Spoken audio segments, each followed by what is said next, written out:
How's everyone doing? Just wanted to make a quick video. So I know it's a common problem on the Foxbodies. So basically, what I'm gonna cover today is that the door lock actuators on these cars. So the stock ones, they're pretty powerful, right? They'll slam the door shut, and like many things with the Foxbody nowadays, the aftermarket support isn't there. So we have to deal with a lot of cheap parts, cheap Chinese parts. So the door lock actuators sold online on like the resto sites, eBay, they're like a universal kit, and they don't have the same power to close the locks.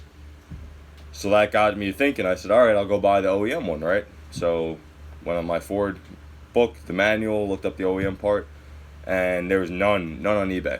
Okay, and the ones that had been on there, I think they sold for $150, give or take. So obviously a lot of money.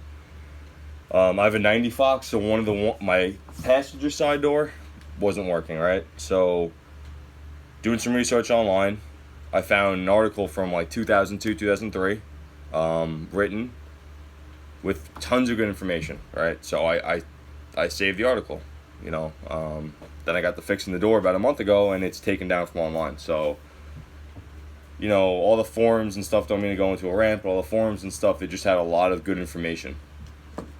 So I'm glad I saved that.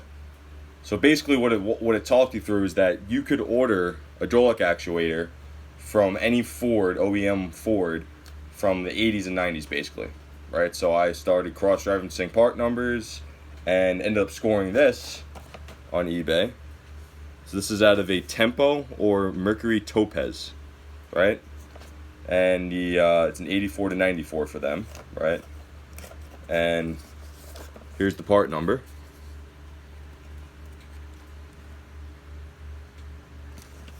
So I believe I got this for, what does it even say? $29.95. Okay, that's free shipping to my door.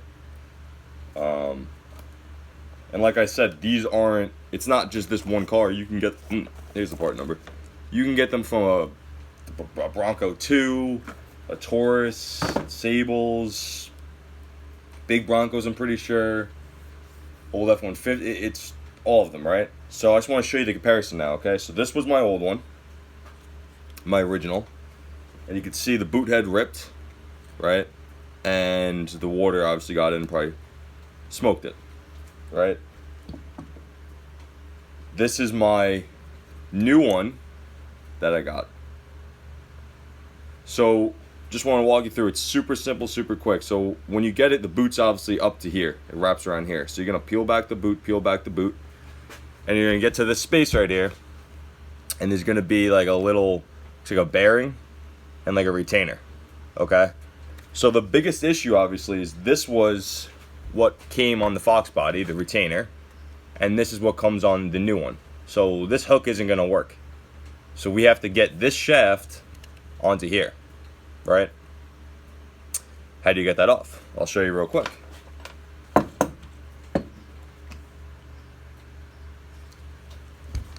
You're going to go down to that point I showed you before, this bearing, and just take a small flathead screwdriver and just pry up.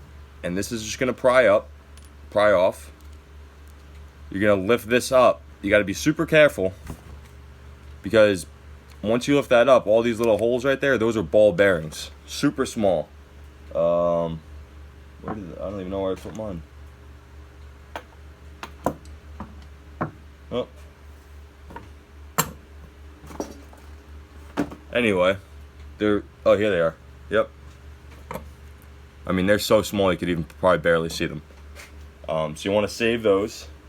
And then now basically you're going to take your new shaft, this is the old shaft, but our new shaft, and you're going to transfer it to the new door lock actuator. So I'm going to pry this off, pry the bearing, and then put this in.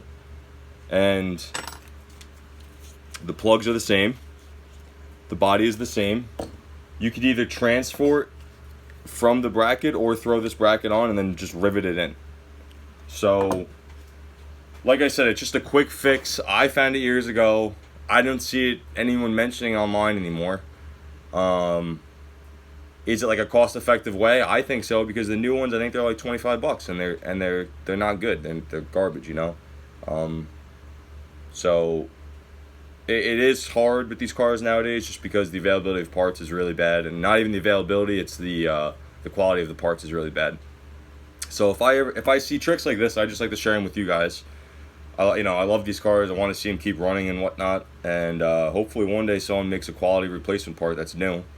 Until then, you have to just kind of, keep finding innovative ways to keep them going. So, I have diagrams of this in my Ford manual. So if you guys want to see how the door lock actuator works or whatnot, just let me know. Shoot me a message. If you have any questions, let me know. And that's it. Thank you.